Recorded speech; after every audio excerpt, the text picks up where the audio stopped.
get started, I'd like to remind those present that this is an official public meeting in which important business is conducted. Should you have the opportunity to make any comment tonight in support or opposition to any of the requests before us, please address all comments to the commission from the podium. We also ask that you give your name and address for the record.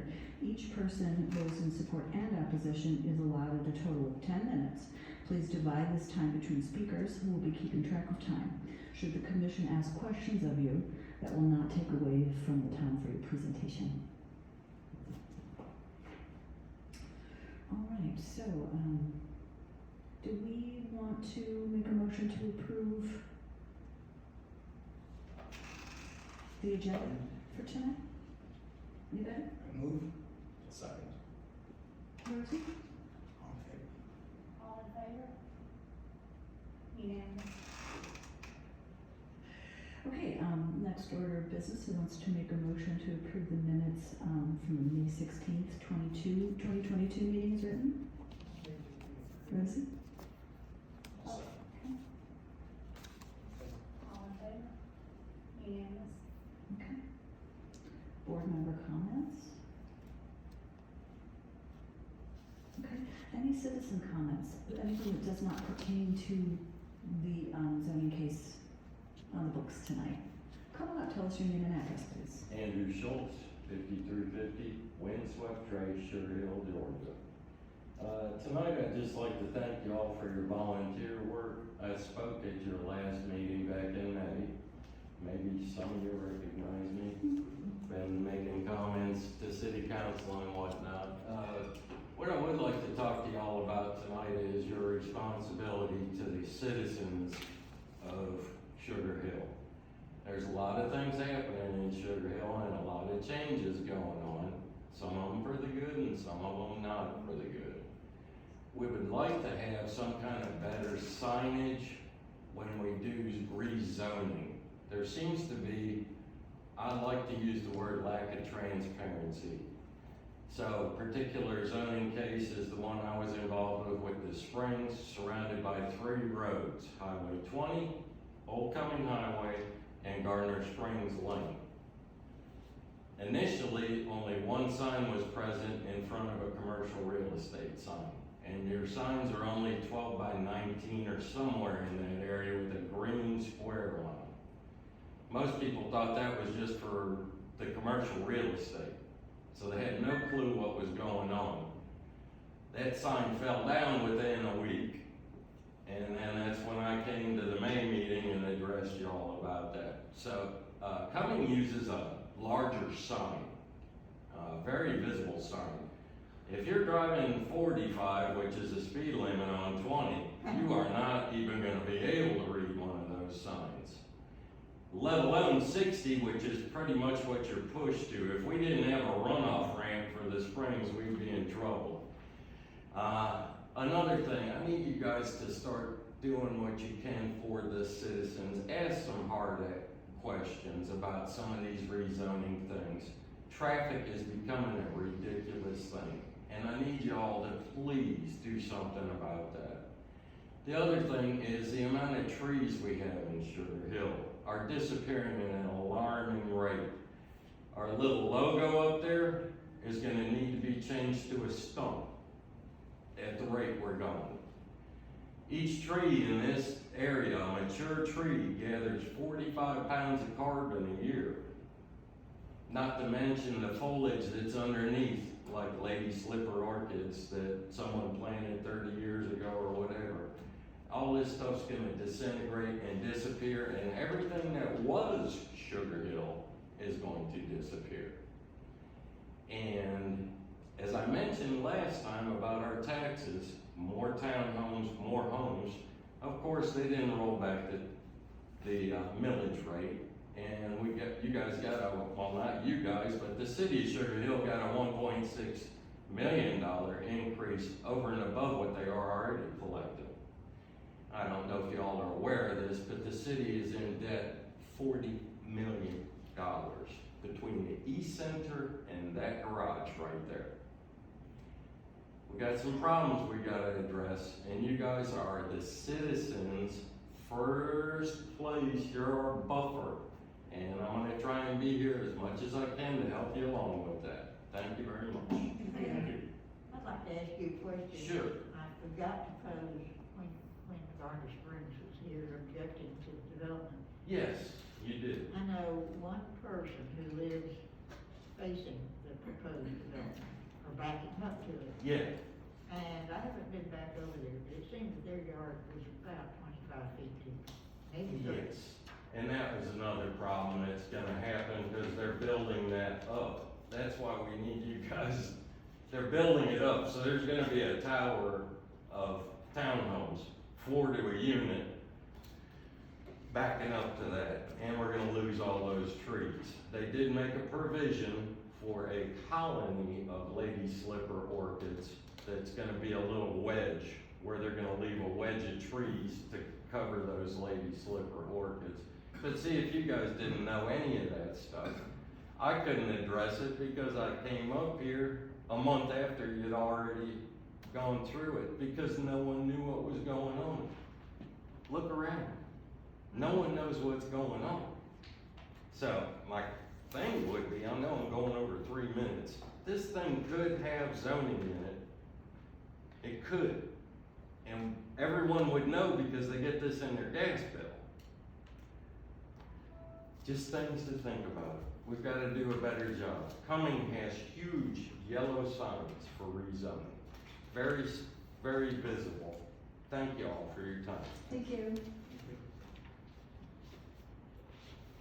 Okay, so moving right along, Kaipo is not here tonight, he's out sick, and Ms. Kim Landers is going to go ahead and do our staff presentation for us tonight. On that. Madam Chairman, I think we should ask and confirm that there's nobody else for citizen guest comments before we move on. Thank you, thank you. Per Frank, rest of the attorney, is there anybody else who would like to make citizen comments before we open our public hearing? No, thanks. Okay, Ms. Kim, you're on.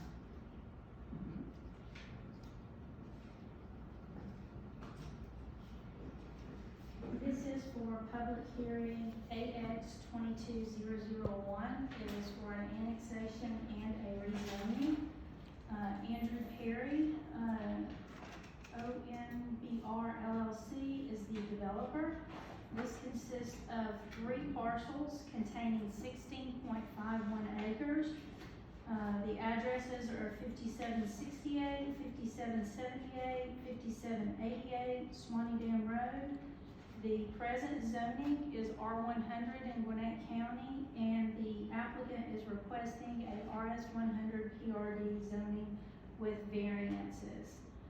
If you'll look at the overhead, this property is situated on Suwanee Dam Road. If you can see where the pointer is, this is the Kendricks Ridge subdivision, and these houses are the Wild Timber subdivision, and almost directly across the street is a subdivision that is not inside the city limits of Sugar Hill. It's an unincorporated Gwinnett, which is Suwanee Reserve across the street. This developer is wanting to build a residential subdivision with 41 homes. And it is slated in the area from our character area map for existing residential development. And you can see the renderings of the homes that he's proposing to build. This is a layout of his subdivision showing the lots. And the staff recommendation is for approval of the annexation and rezoning for RS100 with the following 6 conditions. And I will let the applicant come up and Julie can open the public hearing, and we'll start from there. Hi, how are you? So you've got 10 minutes to make a presentation. Do you want to start? You can open the public hearing. Oh, sorry. Let's go ahead and open this public hearing. for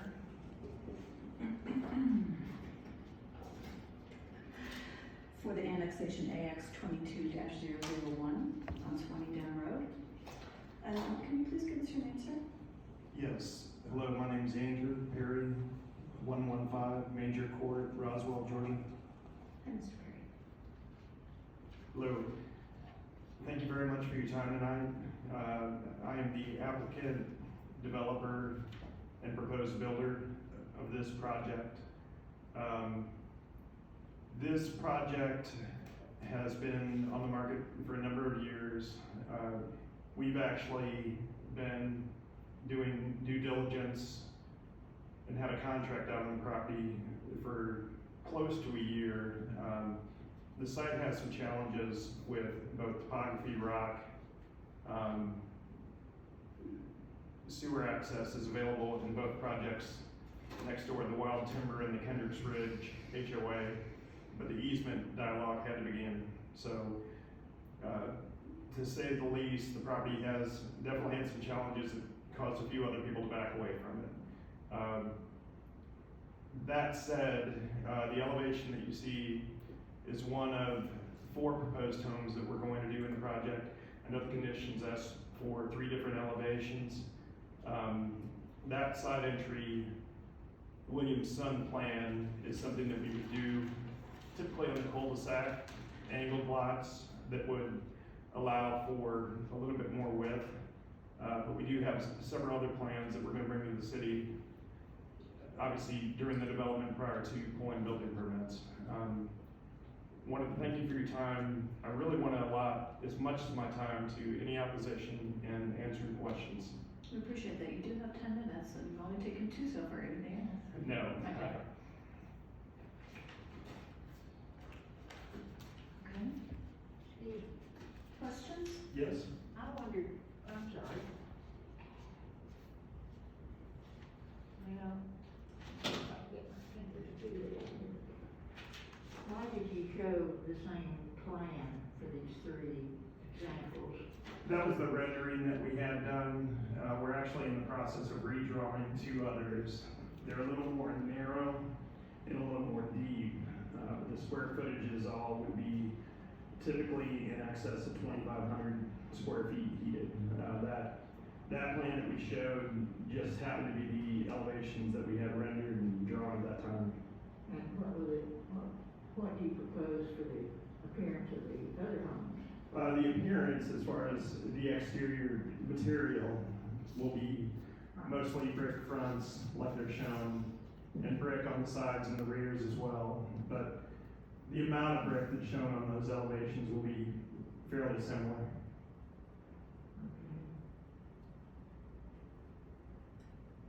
Okay. Is there anybody in the audience that would like to speak in favor? Thank you. Thank you, sir. Anybody in the audience that would like to speak in favor of the annexation? Seeing that there's none, is there anybody else who would like to speak in opposition to the annexation?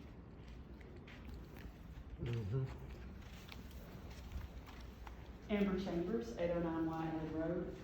It's not so much in opposition to this, because I am glad to see that it's single family detached rather than townhomes stacked up over there. I will say that I think that has a little something to do with the neighboring subdivisions. Probably not every subdivision gets that kind of consideration around here, and I'm not very happy about that. I will say that maybe about a month or 2 ago, you remember the case, we had someone who was planning on doing, I think it was 81 single-family detached homes for rental. On this, I read through the 5 pages of the application, everything that was provided through the interactive development map. I didn't see anything on there that told whether these are fee simple or for lease or anything about a price. So I don't know if this is affordable housing. I think that's a thing that a lot of people in the community are concerned about. We don't need a lot of really expensive homes. People are looking at workforce housing, and I'm not sure if this is that or not. It would be nice if someone could ask the developer about It that. says it's from 600,000 Okay. in our notes. In your notes, Yes, yes. and they are for sale, privately owned, yeah. It would be nice if y'all could get that on the interactive development map, because that's not stated in the 5 pages that are provided there. And you know, I go through stuff with a fine tooth comb. If it had been there, I probably would have seen that. So that would be nice to let people know. Another thing is that we don't have any type of an ordinance that prevents a developer from coming in saying, we intend to do fee simple. If they change their mind down the road, there's nothing that lets you stop them from doing that. And maybe here a few years ago, the city of Flowery Branch had a case where they had someone, it's now called Beacon Lake Lanier. Initially, when they went through with that planning case, they said they intended to have everything be fee simple. After they got their annexation approved, they got their rezoning approved, it turned out they were going to have them all be for lease. And the City of Sugar Hill Council had nothing they could do to stop that. You're in the same predicament here at the City of Sugar Hill. The one thing that I think would help is if you could put something in the conditions that would address that. I think for the thing, if I'm recalling correctly, over here, the townhomes at the Springs, there did end up being a condition in there about, I think it may have been something about the percentage of rentals. It would be good to see something like that here, because right now that's your only recourse for keeping this as a fee simple community. And overall, I think that the fee simple communities are gonna be a lot better than these exclusively rentals. The rentals, you know, they're gonna cut corners because that's really more like a business than a housing development. You know, they're renting that stuff out. They're gonna cut corners first on landscaping, because you've all seen rentals, you know how they do. And these things end up looking rough. And also as you turn them over, as people move out, because rental home is a transitional kind of a thing. You know, they don't keep them up to the same standard as you might on something that you're purchasing. So that's my thing. I would just like some conditions in there to address those situations. Well, thank you, and I do want to address our applicant. You do have an opportunity for rebuttal. Would you like to answer? Yeah, I'd like to answer if I could, Are you please. through, Ms. Chambers? Thank you. Yeah, I'm through. Great. Thank you. Hey, thank you for that. I think it's a very relevant question. These are for sale, fee simple homes. Our company came out of the recession, or really started in the recession is a better way to put it. And we really only like to put a price point that we're comfortable with in any kind of market. So when we say high 600s, that's the basis for really a fair market volatility. Most likely these homes are going to be in the high 7s, low 8s, but we're not gonna commit to anything that we can't honor. That said, I was in a subdivision in Cumming, coincidentally this past weekend, that was a rental property. It was well maintained, well landscaped, but I second that. You don't want a city full of for rent subdivisions. There's vehicles parked everywhere. Long-term management's a problem, especially, you know, this was probably a 5-year-old subdivision, so 10, 15 years down the road, they do become a problem. That's not our intent. We have no intent on building a for rent property. That's not our business model. Thank you. Thank you. Anybody else to speak in opposition? I'd like to ask one question, and it's really not in opposition or in favor of, but Okay, can we maybe put that, should we say that until after we close the public hearing? Does it pertain to this case? it's that zoning code that's involved with this RS100? case. The RPZ, I believe it is. Pardon, RPD? Yeah. PRD, there you go. What does that abbreviation stand for? Planned Residential Development. Okay, so what's the big difference between a regular RS 100 and that? It's, in a nutshell, it's usually site plan specific. Okay, so that's But what the he, staff's recommendation is for a straight RS 100, not a PRD, as Okay. written. thank you. Uh-huh.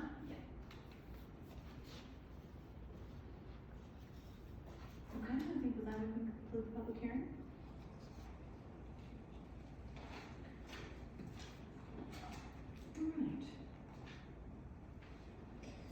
Alright. So let's go ahead and open the floor to planning commission members for discussion. Anybody? want to, address one of, Ms. Chambers' concerns, in the conditions on this particular, case. The second condition, all property will be subject to and maintained by a mandatory homeowners association. Prior to receiving a certificate of occupancy for 49% of the homes in the subdivision, developers shall deposit $20,000 into a capital reserve, account for future maintenance and repair of all streets, alleys, sidewalks, stormwater facilities, and common areas. I think that gives the city and the residents a nice buffer in putting those conditions on the builder to make sure that they're gonna maintain. Anybody? I have a question for Mr. Perry. Just looking at the drawings here, what will distinguish, in your mind, these homes from homes of the same general size that are $450,000?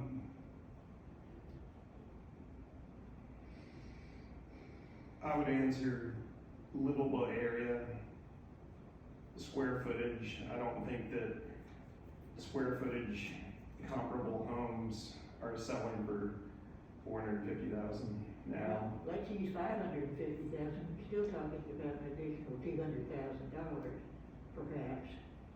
I'd just like to know what your. Exteriors, interior upgrades, landscaping packages, the general transitional feel of the neighborhood. I mean, it all collectively is going to add to a higher price point.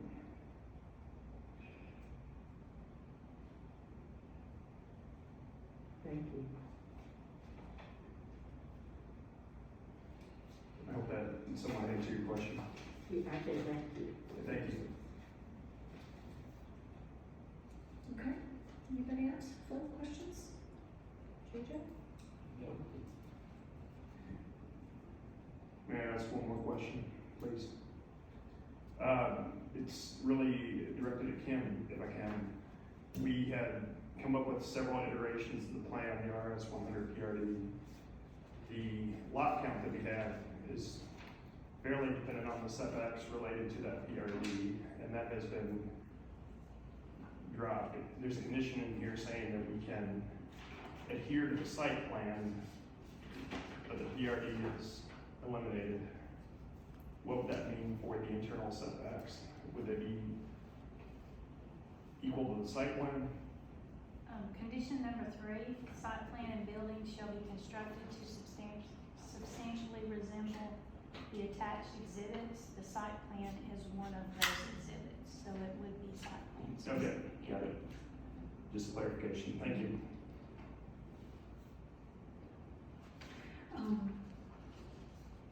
Are you the same gentleman that, is building the houses off of Whitehead Road? Yeah. That's it, that is you, so, and these houses are generally, are they the same elevation, are they a little bigger? A little bigger. They're a little bigger, okay. Yeah, bigger lots. So that might be a good comparison. Yeah, on the that's- price points. Sorry. No, I was working it out too, yeah. And to expand on that, yeah, we've got the development on Whitehead Road, we're gonna be in the, I initially said probably high 4s, we'll probably be in the high 500s, but that's a 10-foot smaller lot, a smaller house plan. Square footage wise, it's gonna equate out to 1 less bedroom, 1 less bathroom, and just a smaller lot footprint. So we think that extra space, extra room in the house equates to more money. Thank you. Yes. Anybody else? Okay. So let's go ahead and officially close that public hearing. Anybody care to make a motion?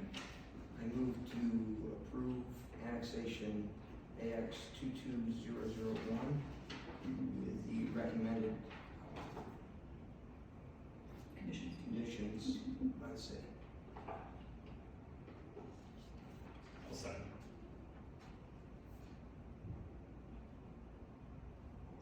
All in favor? 3, 4, 1 against, motion carried. Thank you.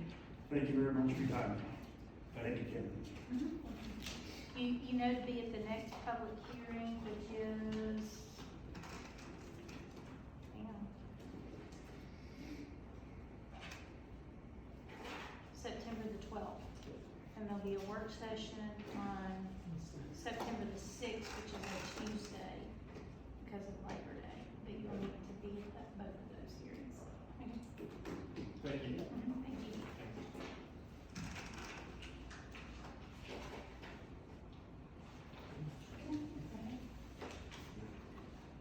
I think that concludes.